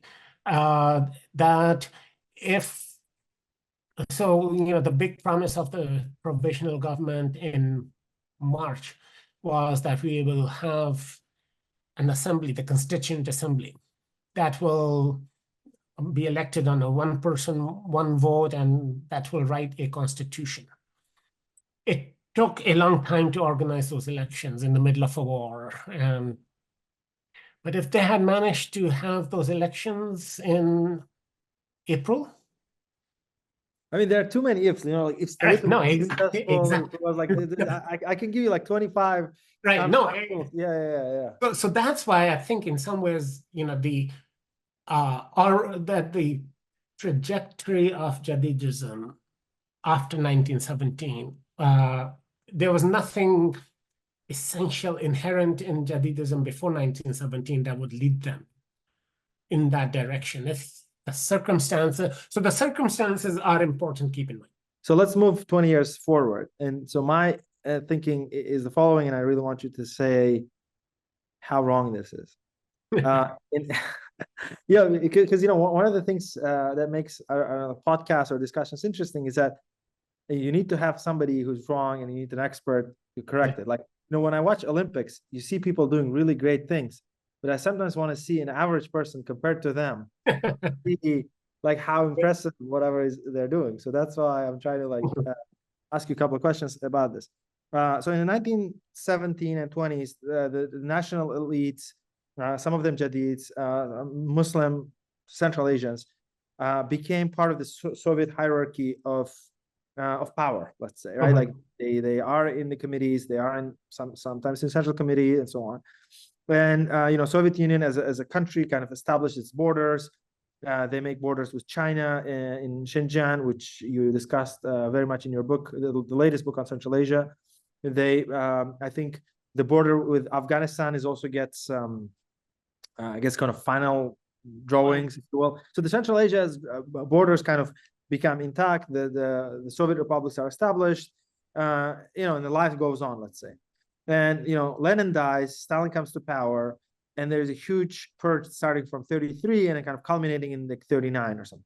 And in that period, he basically wipes out everybody who were of any worth in all of the republics. How does this happen, and why this wasn't received with the pushback in the 30s? Because, you know, most of the pushback was in the 20s, but in the 30s, there is like almost no pushback that we know of. Earlier, when I said no pushback, I was meaning this period. So how could he pull off this terror on a place where, you know, they didn't have a lot of army or whatever? Like, if there wasn't an upheaval or a prize, some sort of rebellion, again, I'm not sure how would it turn out to be. And then they made so many enemies, and how could they pull it off? Were the local population also somehow, I don't want to call it guilty of, but like, you know, there's this quote by Sergei Dovlatov that says, you know, obviously Stalin killed hundreds of thousands of people, but who wrote millions of danos? Who wrote like million? Like, so what do you think of that? There's a little bit of that. Okay, first, there were some uprisings connected mostly with collectivization in the early 1930s, so that the AGPU, the secret police, sort of revived the term basmachi to describe them. So there is this idea of a 1930s basmachi.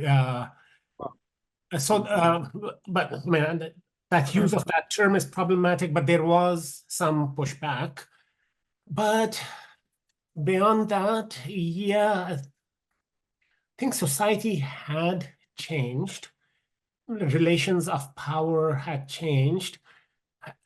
And again, the Soviet regime was built not just on the dictatorship of the Central Committee, but on the mobilization of large parts of the population through trade unions and through student groups and the Komsomol and the party, but also beyond that. And then substantial amounts of surveillance as well.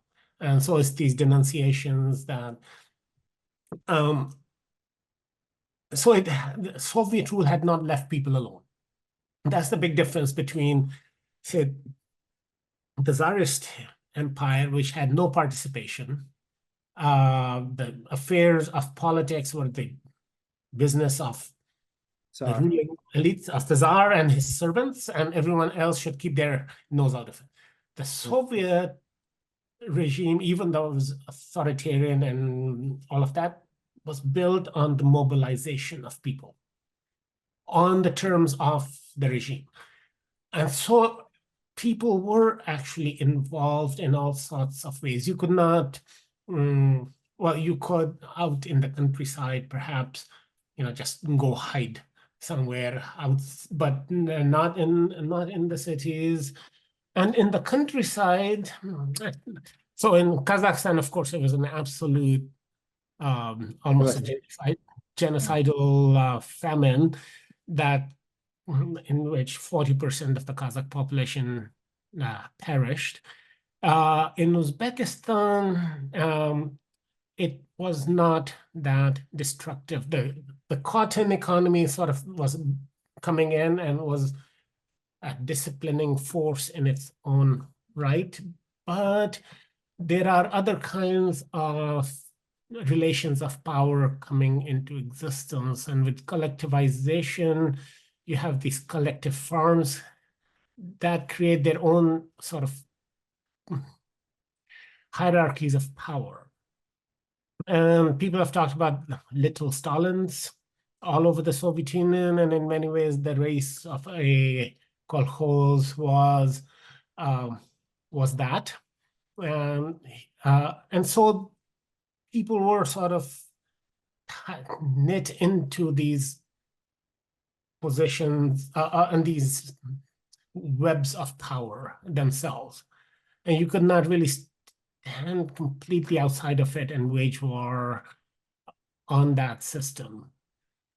But still, it is one of those things I don't have a final answer why in 1941, when the war came, and this is a few years after the purges, 10 years after, less than 10 years after collectivization. And I'm not even talking about Central Asia, I'm talking about Russia and Ukraine, why the Soviet Union simply did not collapse. I mean, Hitler, I think, expected that this regime is so unpopular that people will rise up against it. And somehow that, the First World War had killed off a 300-year-old dynasty. Now, the Second World War did not. So this is one of those. Totalitarianism makes people afraid, and so that what makes the regimes more survivable. That Yeah, right. Except that when you have this massive onslaught, and the onslaught was really very, very bad in the first few months of the war, were very destructive. Yeah. So it's just one of those things that I don't really have a real answer to, but that, and in some ways, I think my argument in my last book is that it was the war that really made Central Asians Soviet citizens in a way that they, in 1939 or 1941, they were not. How severe were the repressions in the 30s? How many people they've killed, and do we have a good estimate of how many people from Uzbekistan were perished? Those numbers are always a little bit uncertain because not every death was reported. On the other hand, it's also easy to exaggerate. My sense is that per capita, perhaps the numbers were a little bit lower in Uzbekistan than they were, but again, depends on whom you count as part of the purge and whether it's just pure number of death sentences, like let's say for whatever reason. Yeah, I'm sure there is. I cannot think of it off the top of my head. What I have done some work with is that at the height of the terror, there were people who were the OGPU was making, I think it was NKVD by that time, was actually making lists of people who were to be arrested and executed, and then they were sent to Moscow to be approved. Okay. And they were by Republic. So I have gone through those, and I think the numbers, but there are many different ways you can sort of parse even those. The list so this lasted between 1936 and the end of 1938. And this is not everyone. These are sort of high-level people who can be named by name and not the manager of a factory who has been denounced. And here, again, off the top of my head, I should not say any, even relative numbers, but I think the numbers are higher in Kazakhstan than in Uzbekistan, but there are also many more Russians in Kazakhstan on those lists, whereas in Uzbekistan, I think it's mostly Uzbeks. The numbers, I'm sure, are much higher in, say, Moscow or Leningrad, but the size of the Uzbek intelligentsia was still very small. So who survived those purges? So again, there isn't, even with the purges, there was no real algorithm. But if you had a political career before 1917, or you were sort of going to be on the list. But a lot of people who were active in the first few years were on those lists. But there are a few others who somehow miraculously survived. And there are others who you think, like, why is this person on this list? But ultimately, among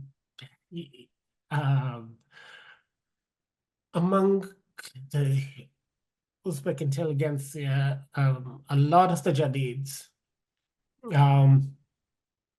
a lot of the early communists, a lot of intellectuals of the even of the 1920s, many of whom were actually a product of the Soviet period, like the poet Batu, who was like 26 years old, and he was in many ways a flag waver of Soviet literary aesthetics. He was executed. Of the major figures, let's see, of the major Jadid figures, Sadruddin Aini is the one major name who survived. Haji Muin died in a camp. He was not executed, but he was sent to the Gulag. There are a couple of other people like that. And there are others, including people whose children then became quite prominent. But Chingiz Aytmatov's father was an early Bolshevik, Kyrgyz Bolshevik, who was executed. Olja Silimanov, the great, the Kazakh poet and writer, his father was executed. So those purges just cast a very huge shadow over the intelligentsias of all Central Asian republics. So what I was looking at is KGB archives of Central Asian republics and post-Soviet republics. It feels like the Baltic states, Estonia, Latvia, Litva, they opened up their KGB archives very early, but not Uzbekistan or Russia or others. I know you're one of the first Americans who worked on archives, the Soviet archives, I think, in Uzbekistan. So can you tell us about why they're not opening it up, and then what is with archives? I think there are the why I don't. So there are three kinds of archives in the Soviet Union. They're the state archives, which had the papers of the ministries and other bodies. Yeah. And there was the party archives, which had the papers of the committees of the party itself, and which is where actually all the policy decisions were taken. And then there were the security archives of the KGB and its predecessors. Yeah. From Cheka to KGB. So three different sets of archives. The Baltic republics had a completely different relationship to the Soviet Union. Their idea was that they were independent states who were occupied in the Second World War, and their occupation of the Soviets was illegal, and they have nothing to do with the Soviet Union. And so they opened all their archives, very early on. And I was actually in the Lithuanian archive, and there's a museum around that has all sorts of documents on display, and I was really quite surprised, intrigued that a large majority of those documents were in Lithuanian. So go figure. In Russia, there's been some access to archives, but not really to historians, but to survivors of people. And in Uzbekistan, I think a few Uzbek historians, have been allowed to see some of these KGB or NKVD documents, but they're usually published without any citation, without any numbers of the file or anything like that. Why? Because, so in Uzbekistan, even the party archive has never been open. Yeah, but in Russia, it has been, though. In Russia, the party archive was pretty much open. Opening in 91, yeah. In 91, and I think the state archives opened even in 89 or 90. Yeah. State archives were the first, like, even during Gorbachev's era, yeah. And then the party archives right after the 6 article. Right. Yeah. Right. So why was, like, and Uzbekistan is kind of unique in that sense. I mean, Turkmenistan also didn't open. There's Turkmenistan, yes. But, well, are they afraid of something? Like, what's the yeah, ultimately, I think there's so everywhere in the former Soviet Union, especially in Central Asia, there was, well, not the Baltics. The Baltics is different, but there was a substantial amount of continuity between the late Soviet elites and the new national elites. It's Sure. often the same people who were in power, and a lot of their assumptions about confidentiality and secrecy remain the same. So for the Baltics, the point was to just, we'll open the window on just how evil the Soviet Union was. And that logic doesn't always work. No, but like, so even like late, so like say, I don't know, even in Russia, people like Yeltsin and whatnot, there were members of Communist Party and so on. And I mean, they were leaders in communists, not only like members, but they were like up in there.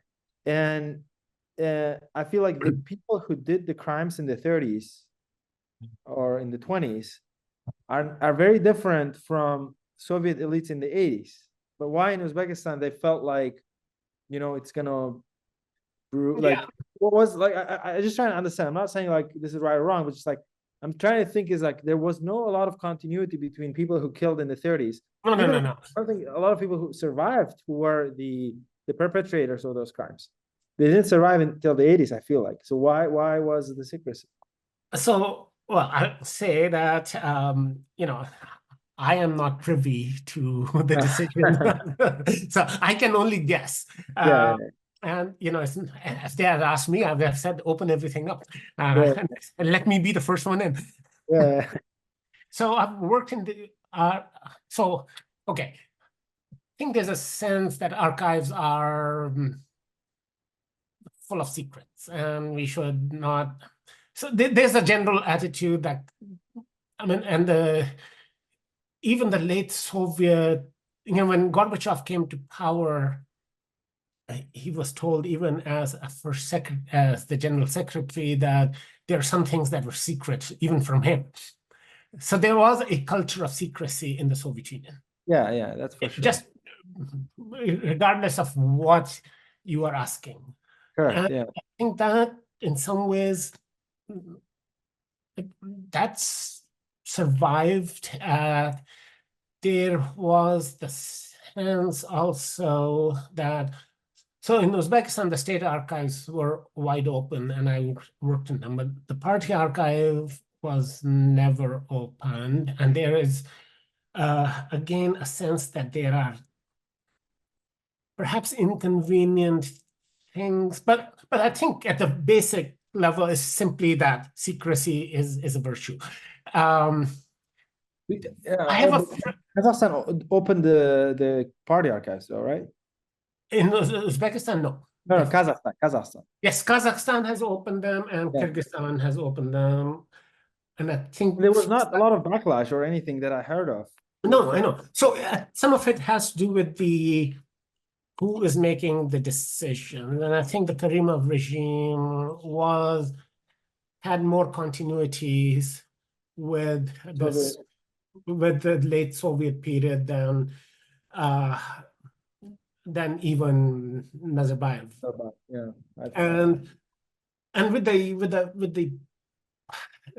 the KGB, with the security archives, I think my sense is that there was just, you mentioned all the denunciations, that everyone is denouncing everyone else, and there's just so much ugliness in there that you don't want to open the kind of. So in 1990, just when everything was a little bit uncertain, in late 1990, there was one Uzbek journalist, Namijanaka Baki, somehow got into the archives of the KGB to read the file for Abdullah Qadri. Okay. And he wrote this long documentalny повесть about that. And that was published in 1991, in May of 1991 in Sharq Yıldızı, which was the Journal of the Writers' Union. Yeah. And that was the first and actually maybe the only time anyone has done that sort of full-length work on that, but was published with a foreword, with a preface by the leadership of the Writers' Union, saying that yes, it's nice, it's good to get into these secrets, but the archives are really full of very ugly stuff, and we don't It's the know. kind of worms that you don't want to open. Is that the Right. idea? Yes. No, exactly. And so, and because it also leaves no one untouched. And then, so none of the perpetrators are still alive, but I think the whole system that was built on that, it's a question of how much of that you can disown. Because I was feeling from like this national identity politics, it would be probably very beneficial for the politics of it, saying, you know, this is what bad the Soviets did. You know, they forced us to rat each other out, let's say, or something. Like you can spin it the way you can spin it, yeah. Yeah, but that's not really been, and actually even in Uzbekistan, even the state archives that were open all through the 1990s. In 2003, there was like some kind of a policy change, and access to foreign scholars became very, very difficult. I think now it's back, and you can go to state. It's back, but for 15 years, even the state archive was largely problematic. And a Uzbek friend of mine, he's a major scholar, I shouldn't mention his name without his permission, but he was doing something about the 1880s in the Tsarist period. And the archivist told him that, no, that's confidential. Oh, even for Uzbek scholars, right? Even for Uzbek scholars, even about not even the Soviet period, but the Tsarist period. Wow. So I think that's what I was saying, that there's some general attitude towards secrecy that is at the basis of it all. But that makes history very difficult to learn. Like, you know, to historians like you or to historians in Uzbekistan, if they can't access most of it, then a history of themselves will be written based on very few facts and mostly speculations, right? I mean, there are other sources, and one of the things that we have still not made very much use of is the press, the newspapers, which before 1917 again were very few, and it was very hard to keep them publishing. But in the Soviet period, there's a lot, and the press is censored and all of that, but there's still a lot of stuff in there that we can. So the archives are not the only thing, but they are very, very important, yes. And in Uzbekistan, unfortunately, access has been less easy than. Oh, it was very nice in the 1990s, at least for the state archive. So I have a few more questions. One is, in your book about Central Asia, the most recent one, you don't talk a lot about northern Afghanistan, where a lot of Uzbeks live, and you know the place we feel is part of Central Asia, but for some reason, you kind of draw the line on Amu Darya. So can you tell us why? Yes. So I every time I talk about the book, this is a question that is asked. And I think the task there, so in the first couple of chapters, I sort of, it is sort of tour de force. You do tour de force of history of Central Asia in like 4 pages or 5, I don't know, or like 2,000 years or something. I don't know. Right.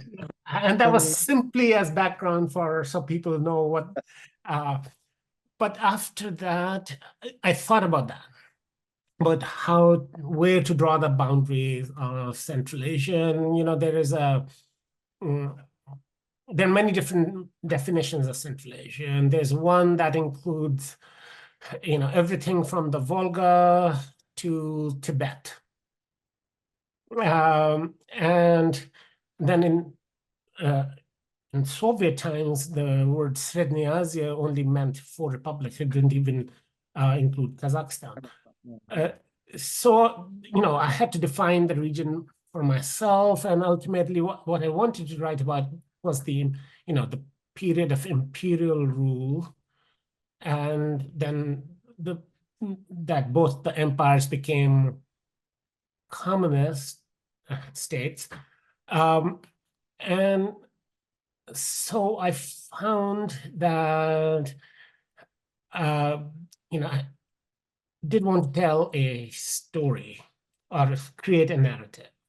And that worked well with these 2 empires that then become communist states. And northern Afghanistan, or all of Afghanistan, didn't quite fit into that. So, historians sort of like to write some sort of a narrative.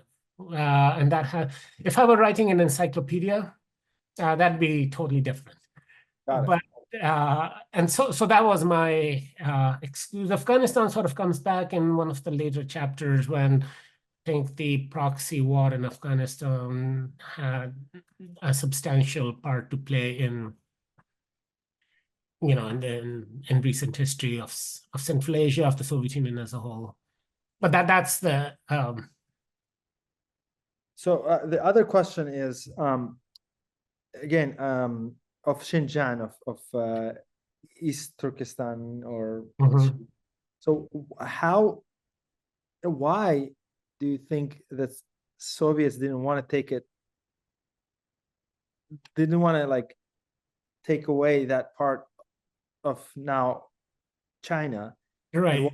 And what main reason that you think, like, there are a couple of reasons that you kind of mentioned in the book, and so right. what's the reason, do you think? So I think there was a sense for the Soviets. The Russian Empire was had different calculations, and there was for the empire was just a question of overreach, and they didn't want to go into a full-blown war with the Qing Empire. But for the Soviets, I think again they had from the beginning they had this idea of that socialism was going to be a global phenomenon.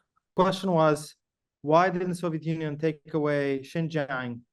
And it felt like, from reading your book, they, am I right? Or, like, first of all, well, for a while, I think between 1933 and 1942 or so, Xinjiang was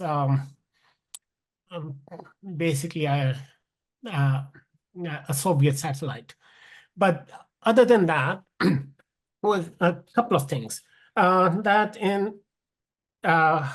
for the Soviets from the beginning, there was this idea of revolutionizing the whole world, and that was sort of a basic thing. That is why they formed the Comintern, and for them it was clear that the so-called semi-colonial countries such as China were a key to that, of the success of the global revolution. And here, again, they could have argued a different way, but their understanding was that maintaining the unity of China was crucial to allowing it to have a revolution and thus contribute to the global revolution. So here they completely bought the Chinese national idea that the territory of the Chinese Republic is a single country and not an empire with, with sort of colonial regions such as Tibet and Eastern Turkestan. So they did buy the Soviet, the Chinese national idea there, but their own calculations was that the success of a revolution in China depended on it maintaining its unity, and it was the Comintern that helped establish the Chinese Nationalist Party as well as the Chinese Communist Party. And then in the 1930s, with China fragmenting, Xinjiang was much closer to the Soviet Union under Chiang Shitsai than it was to the rest of China. And but even Chiang had enough leeway that he could actually turn away from the Soviets once the Second World War began. There was this other moment, the Second Eastern Turkestan Republic, that lasted from 1944 to 1949. That was one attempt where the Soviets actually backed, not really a separatist movement, but something that, but for Stalin, I think it was, to me, it's quite clear that was, again, a bargaining chip against China, against nationalist China. And then once the Chinese Communist Party took over the Chinese Communist Revolution of 1949, I think Stalin's thinking was that, well, as fellow communists, they'll get along well, so I don't, we can just leave Xinjiang to them. So that was their thinking. I see. And so in terms of like the ethnic, cultural, and how can I say, the composition of Xinjiang, a lot of Uzbeks feel like the people of Xinjiang are the closest to Uzbeks among Central Asians. How true that claim is? I think in many ways it is sort of true that so Xinjiang has, a substantial population of Kazakhs as well, and now it's been flooded with Han Chinese for 75 years. So there's a very large Chinese population in there, but of the Uyghur is very, very spoken, or actually written, literary Uyghur is very, very close to written Uzbek. And even the spoken dialects are closer to Uzbek than to any other language. And if anything, there are, I think the spoken language in Fergana and the spoken language in Khiva can be more different than the spoken language in Fergana and the spoken language in Kashgar. And so what's the logic of why, yeah, in your book, like why they call them Uzbeks and why they call them Uyghurs? Like why was the different name used there? Oh, I mean, in that sense, they are so the division between the two empires goes back to the 18th, the Eastern one, and then it was formalized again in 1881. But in other ways, Eastern and Western Turkestan have been sort of different political realms for a very long time. Since the 15th century, really. I think ever since the Chagatai Khanate was dissolved, they have been in different realms. So so the similarity of the language is because of, I think ultimately the Turkic language of the sedentary peoples of Central Asia, as opposed to the nomadic peoples of Central Asia. So there are all these connections. But these modern names, Uzbek and Uyghur, as denoting distinct nations, they really date back from the 20th century. I think it was the Jadids who came up with the idea of an Uzbek nation as a nation rather than, and the Uyghur identity really develops actually in the Soviet Union, really. Again, in the era of the Russian Revolution, where And there the distinction was these are the Turkic-speaking urban or sedentary people from the Chinese Empire. Yeah. And so before that, the terms used were Kashgarlik or and Taranchi. And for Uyghurs themselves, there's also a clear sense that they belong, there's a place called Altashahr, or sometimes Yatishahr, that there is something they have in common that they don't share with, say, Farghana. So the fact that these two different labels emerge as, I mean, it's again product of history, but it's also not that surprising that they would be not identical. Then the two languages were both sort of codified. I mean, there's always a difference between spoken language and the formal official literary language. And, you know, the Uzbek that we speak formally in Uzbekistan really, again, goes back in some ways to the 1930s, or maybe back to the Jadids. But it was codified in the 1930s with 6 vowels. Uyghur was codified in a different way with 9 vowels. And there are some... It doesn't have right? Like the O and the Uzbekistan O is not there, yeah. So, but it has vowel harmony and it has 9 vowels. It was formally codified, really, actually, in the way it exists today in the 1950s, right? And was by people from Gulja in the north. But still, the other thing is that there are, at least in the written literary language in Uyghur, there are surprisingly few Chinese loanwords. Yes, yes. But there are quite a few Russian loanwords from the 30s into the 50s. And so, which again makes it a lot more similar to Uzbek. Yeah, that's the surprising part about it. So like, yeah, no, that's the surprise. You still have and a lot of sort of it's not just telephone, but pechenia and machina and automobile. The official name of the region is the Xinjiang Uyghur Autonomous Rayon. So it has 2 Russian loanwords in it. Yeah. This was Adeeb Khalid. Thank you, Adeeb, for your time.